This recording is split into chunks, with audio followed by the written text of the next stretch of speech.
Don't ask, are you worthy of the goal? Ask, is the goal worthy of you? You're trading your life for it. You want to have a goal that's worth failing for. An ideal is an idea that you have fallen in love with. You see, the beautiful truth is, you and I have more potential than we will ever understand.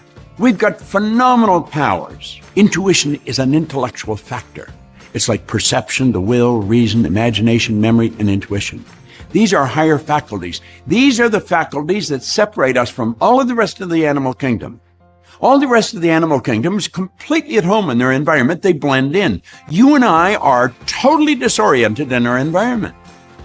And that is because we've been given the godlike ability to create our own environment. You and I are spiritual beings. And if we are not inspired to do something, it's because we're not thinking of who we are. The essence of us is spirit. And spirit's always for expansion and fuller expression.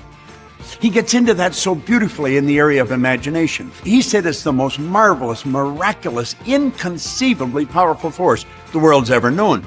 It's the imagination that permits us to move into the spiritual essence of who we are. It's your imagination that takes the idea that comes to your consciousness, and that spirit wanting to express itself greater way through you, because spirit's always for expansion and fuller expression. And so it's the raising of our conscious awareness. Hill found this out. He writes about it. That's what changes our life. We're spiritual beings. We've been gifted with an intellect, and we live in a physical body. Everything we own at the time of our death is going to belong to someone else. So it's not what we own. We're merely custodians. It's what we do with our life that makes the difference. You've got to be persistent. And he gives us a very simple formula here. He said there are 4 simple steps which lead to the habit of persistence. Number 1, a definite purpose backed by a burning desire for its fulfillment. Number 2, a definite plan expressed in continuous action. Number 3, a mind, this is very important, closed tightly against all negative and discouraging influences, including negative suggestions of relatives, friends, and acquaintances. And number 4, a friendly alliance with one or more persons who will encourage one to follow through with both plan and purpose. He said these 4 steps are essential for success in all walks of life. When you start studying Napoleon Hill's work, and you really start to get into the spirit of it, you're going to be inspired, because that's what inspiration is. It's in spirit. And get into the spirit of his work.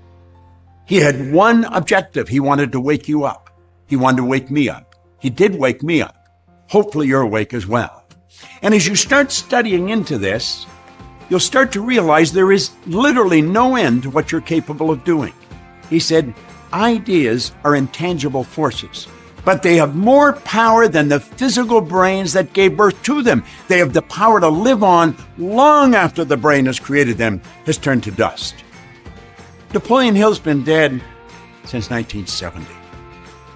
But the idea that his brain developed and worked with lives on because of people like me, because of people like you, because of the people that are putting this documentary together. This could be the most important book in your library.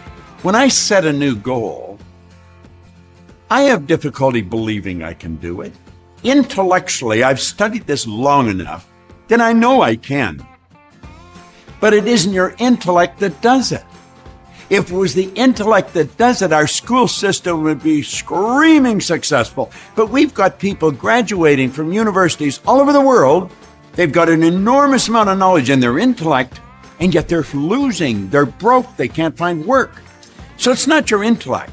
Intellectually, I've studied this long enough to know that if I can see it in my mind, I can do it. You've got to believe it in your heart. You see, the heart is what the early Greeks referred to, the heart, as subconscious mind. There's a whole chapter in here on the subconscious mind. And it's very, very powerful, because until you internalize the idea, it isn't going to happen. You see, you can want something once or of a conscious nature. That's your intellectual part of your personality. The desire is the idea in your subconscious mind seeking expression outside through your action. Desire is when you've internalized the idea. You've got to believe you can do it on a subconscious level. You can come to believe it through repetition. If you take what you want and start to imagine yourself with it, the imagination enables you to go into the future and bring the future into the present. You've got to act like the person you want to become. Well, when we do that and do it over and over, you come to believe. We operate on the premise that everyone thinks, and the very truth is that very few people think. My old employer and mentor, Earl Nightingale, often said that if the average person said what they were thinking, they would be speechless. The late and great educator, Dr. Kenneth McFarland, said 2% of the people think, 3% think they think, and 95% would actually rather die than think. General Henry Ford said thinking is the hardest work there is, which is the probable reason so few people engage in it. Thinking is the highest function that you and I are capable of. The problem is very few courses teach thinking. You see, an idea is a thought or a collection of thoughts directed towards a purpose. Most people would never do what they're doing if they're thinking. Listen to the average conversation that's going on. People would never say what they were saying if they were thinking. No, the truth is that thinking is not something everybody gets involved in. But you start studying this material, and I can assure you one thing, you will begin to think.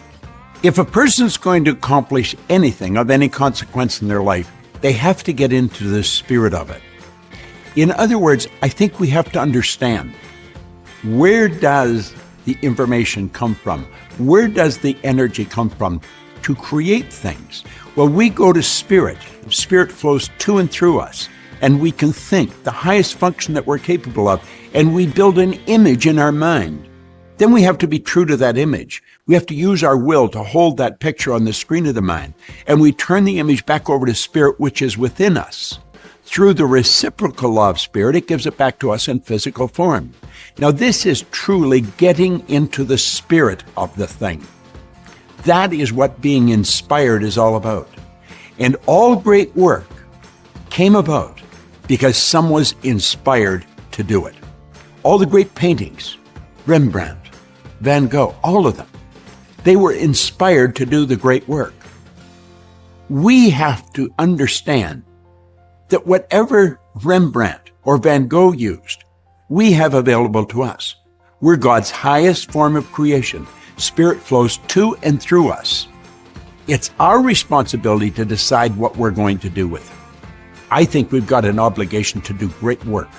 We're only here for a short time, not a long time. And we've got the faculties and the ability to do great work.